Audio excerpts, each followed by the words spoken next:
This week, paramedic Nicolas Cage roams the mean streets of New York in Bringing Out the Dead.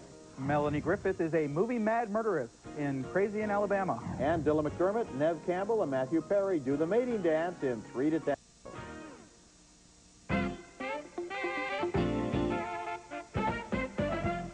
They'll just breathe approximately 30 West End and 72nd. 10-4, I'm coming, baby! Big Daddy Rocket is coming! Nicolas Cage and Ving Rhames are paramedics in a little too much of a hurry in that scene from Martin Scorsese's new film, Bringing Out the Dead. It's one of 5 new movies we'll review this week, and I'm Roger Ebert from the Chicago Sun-Times. And I'm David Poland, the daily columnist from www.roughcut.com. Thanks for having me back in Chicago, Raj. Yeah, I wanted to have you here in person. You've been attacking my review of Fight Club every day on the web, so... Well, I love that movie, and you did not. A lot of people do. Okay, yeah. Our first movie is Bringing Out the Dead, and it's a great film filled with fire and passion that reunites the team of director Martin Scorsese and writer Paul Schrader, the same 2 men who made Taxi Driver, Raging Bull, and The Last Temptation of Christ. Like Taxi Driver, Bringing Out the Dead is about a man on the edge of madness who cruises the night streets of New York trying to bring help to people who don't always want help. His name is Frank, and he's played by Nicolas Cage, and a lot of his work is emergency on-the-job improvisation. Larry, call for backup. 6-3 Zebra, 1085, 4th whip, 44 and 8. Oh, you didn't let me finish. We have rules against killing people on the street, okay? It looks bad. There's a special room at the hospital for terminating. It's a nice, quiet room with a big bed. Mom, stupid! You mean that? Yeah. That's Mark Anthony, is a deranged man who's a regular client. They know him by name. Frank has a different co-pilot every night. One of them is played by John Goodman, who distracts himself from the job with thoughts of his next meal. Oh, no! What? I just remembered I'm so stupid. I had beef lo mein last night. I can't eat the same thing 2 nights in a row. Frank is way past being burned out, and he keeps trying to quit. The captain threatens to fire him, but never does. I'll fire you tomorrow. Even better than that. What was I thinking about? I could forward you some sick time. How about a week? A week's not going to do it. A week's not going to do it. You say no, they can do it. That's Arthur Nascarella, reminding me a little of the dispatcher in Taxi Driver. Patricia Arquette co-stars and is touching as the daughter of a dying man that Frank has brought back to life. This city, it'll kill you if you're not strong enough. No, the city doesn't discriminate. It gets everybody. Bringing Out the Dead doesn't give Frank the relief of being in a story with a beginning and an end. His life is a loop of endless emergencies. Nicolas Cage is right for this role, and Scorsese throws other characters at him to create a disjointed rhythm of the paramedic's endless job. Cliff Curtis is especially effective as the owner of a drug house.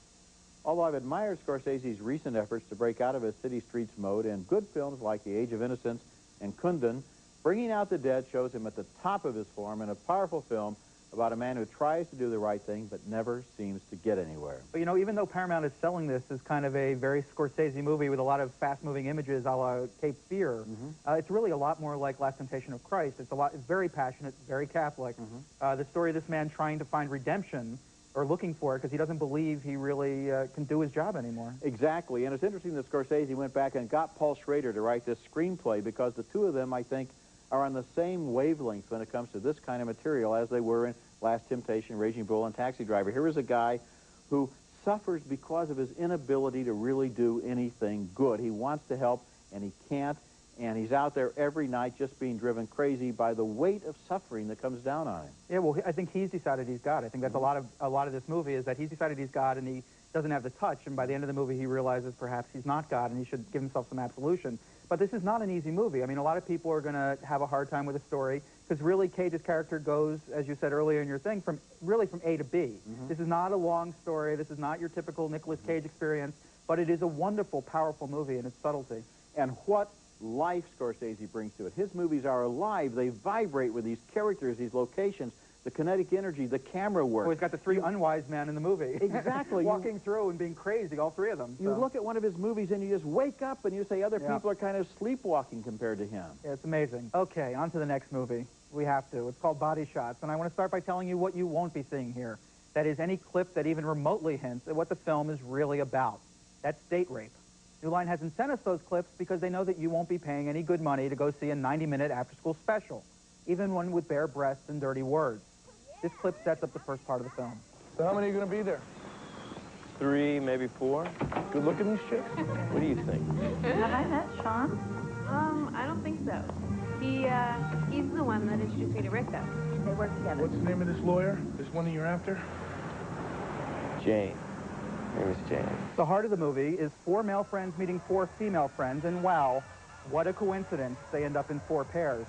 2 of the couples will regret having coupled by morning. Here at the nightclub, 1 pair, Jerry O'Connell's maybe rapist and Tara Reid's maybe victim, make first contact. Hey, man, I want that Sarah chicken. Taken, bro, all right? By who? The child next to you? Please. A 3rd member of the girl group uses bondage to empower herself. That is, to empower herself to have kinky sex with the most self-indulgent jerk you'd ever want to meet.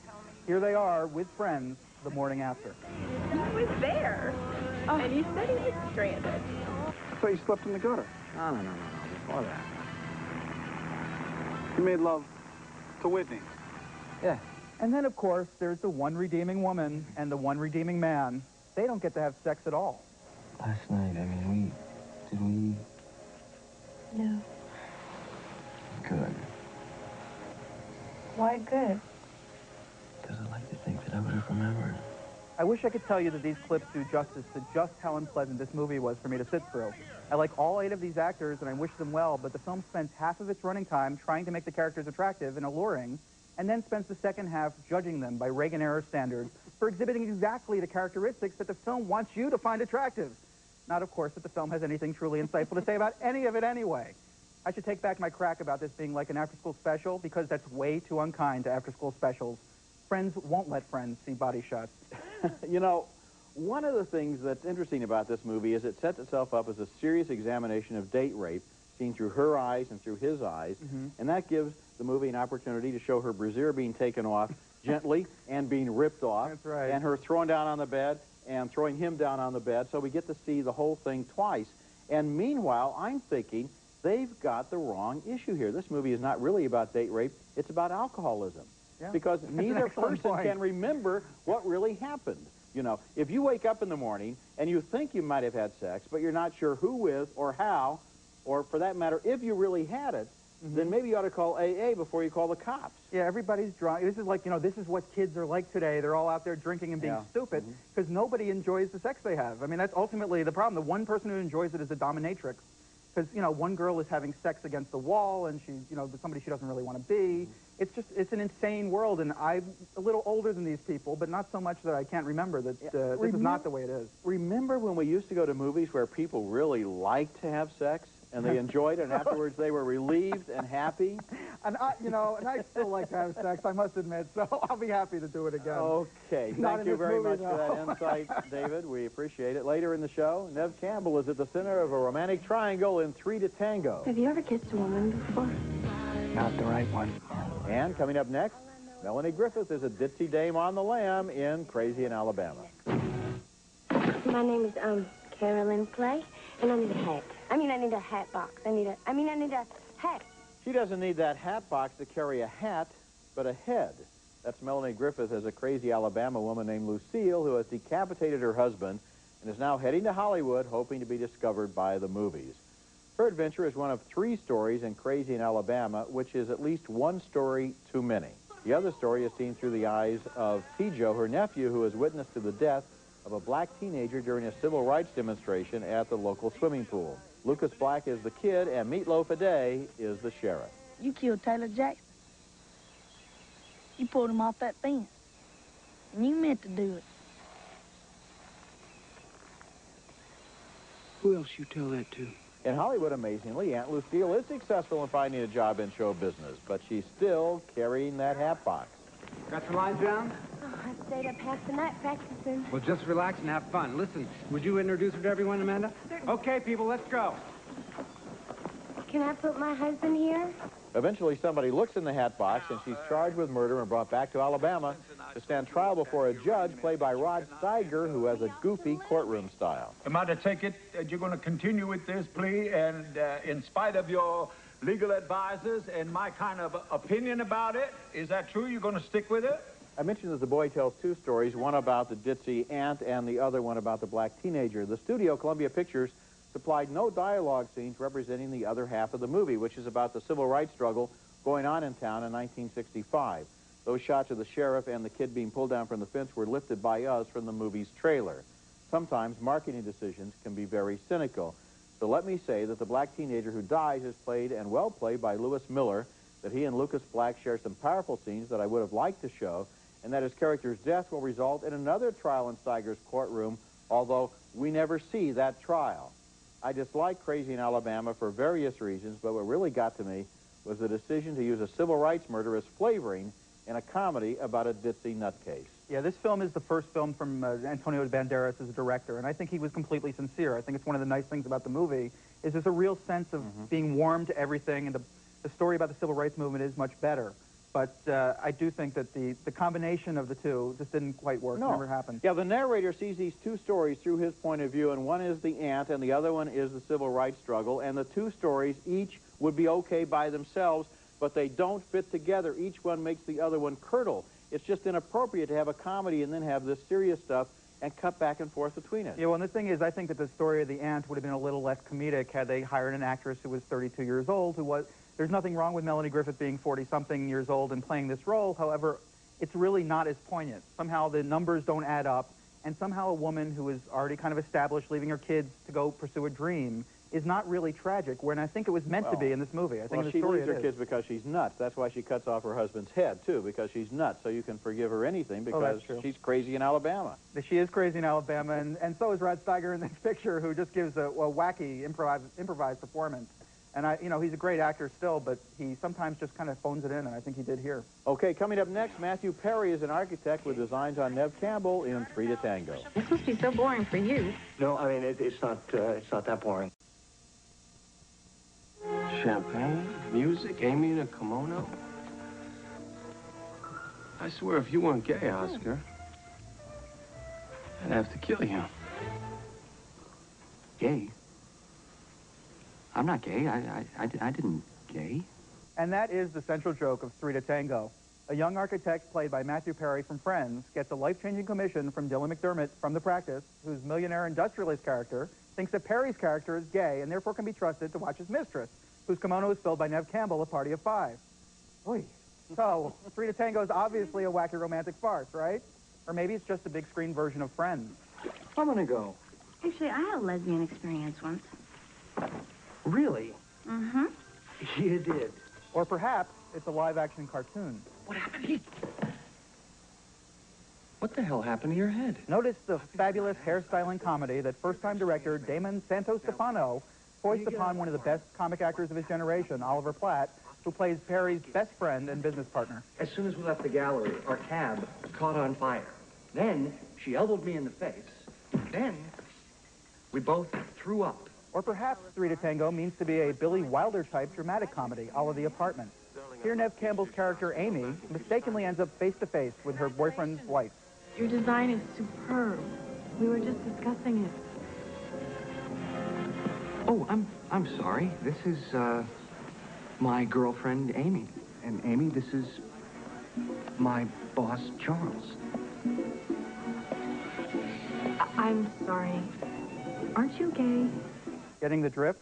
3 to Tango does not know what the hell it's supposed to be. Matthew Perry's playing it at sitcom speed. Nev Campbell's playing farce. And she does it nicely, but she's the only person in the movie doing it. Oliver Platt plays his subtle sophisticate, and then all of a sudden he turns into a raging queen in the second act.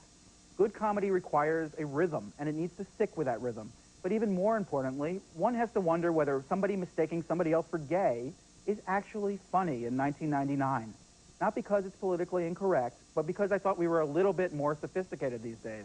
Of course, sophistication is something you'll never have to worry about if you go see 3 to Tango. Yes, that's my thumb in my pants, and no, it wasn't happy to see this movie. You know, as I looked at this film, I realized once again how tired I am of the idiot plot. And the idiot plot has been defined as the plot that would be over in a second if anybody said the obvious thing to somebody else. And you have Nev Campbell and Matthew Perry engaging in this excruciatingly complicated dialogue to avoid it coming out that he's not gay. And it's so frustrating. Now, she is wonderful in this movie, And I just watched her all the way through it because I couldn't stand to watch or listen to anything else except that Oliver Platt is sometimes okay. Yeah, there's idiocy from beginning to end. The movie opens with hair jokes, and then somebody has their bed in their office, and it just doesn't, it's all over the place. And it can't decide what speed it's going, it can't decide what it wants to say. It's like the guys who were acting really gay turn out to be gay.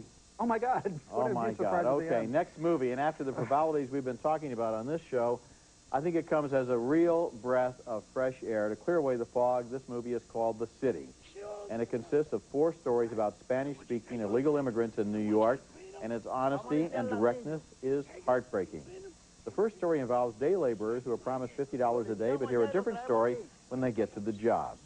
And for every brick that you clean, we will pay you 15 cents. What? Te da 15 centavos por ladrillo. The second story, a seamstress in a sweatshop who wants to send money home for her sick daughter. She hasn't been paid in weeks. Tengo esperanzas. Han dicho que el lunes pagan. El lunes estás loca. Son ya 4 semanas que nos dicen lo mismo. Todavía no ha llegado el cheque. The third story, a homeless puppeteer who wants to enroll his daughter in school, but because they live in a car, they have no fixed address. Well, you should stay in the city shelters. That's what they're there for. Everybody's sick in the shelter. I got sick in the shelter. I'll never take my daughter to the shelter. And there is a little hope in the fourth story about 2 shy young people who meet and start to fall in love. Yo también soy de Trujillo.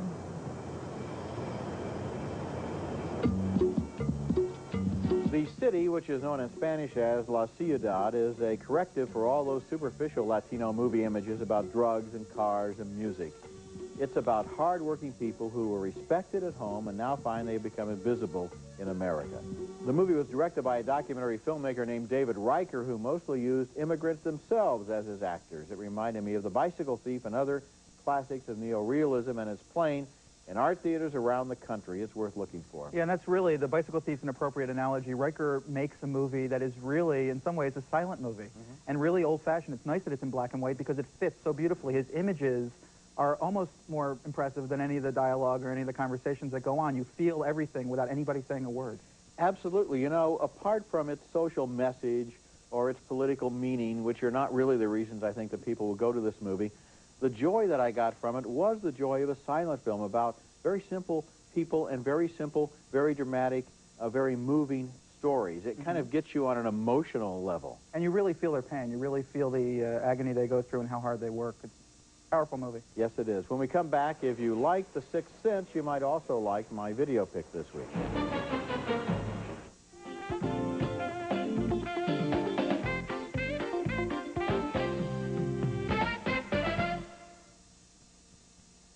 My video pick this week is a ghost story that came out in 1988 and has just been re-released on tape and DVD in a director's cut with some extra features.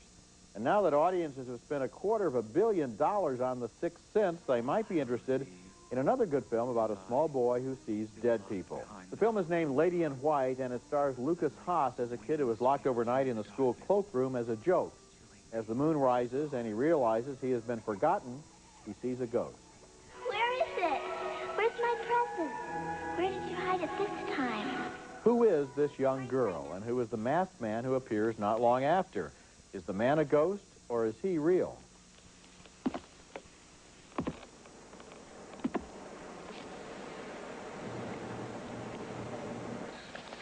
And what about the local eccentric, played here by Katherine Hellman? Is she the lady in white? Guys?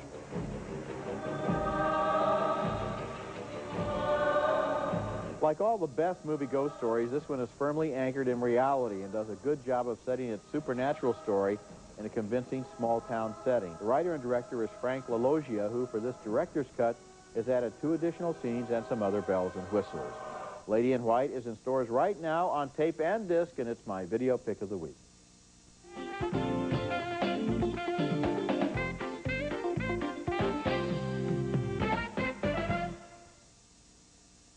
Nothing to recommend it but the undeniably cute Nev Campbell. 2 thumbs up, however, for The City and its 4 heartbreaking stories of immigrants.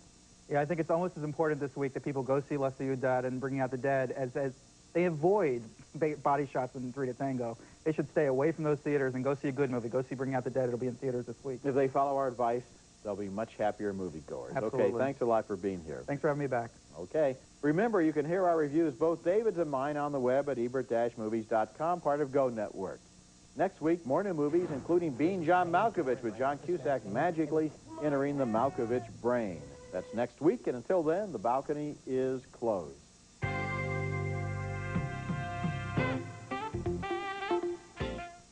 New Gorton's Tenders. Tender white fish, crunchy batter. A great break from the usual. It's Jennifer Leather's lowest price 4-piece living room package. A sofa and love seat for just $9.99, plus a free chair and ottoman, only from Jennifer Leather. Please pass the Polaner all fruit. Would you please pass the all fruit? Naturally delicious Polaner all fruit, sweetened only with fruit juice. History teaches us many lessons, one of which is few things last. Like a Moen faucet. Moen, buy it for looks, buy it for life. Closed captioning for Roger Ebert in the Movies is brought to you by... No one watches your bottom line like Office Max. Oh, Office Max. We go to the max for you.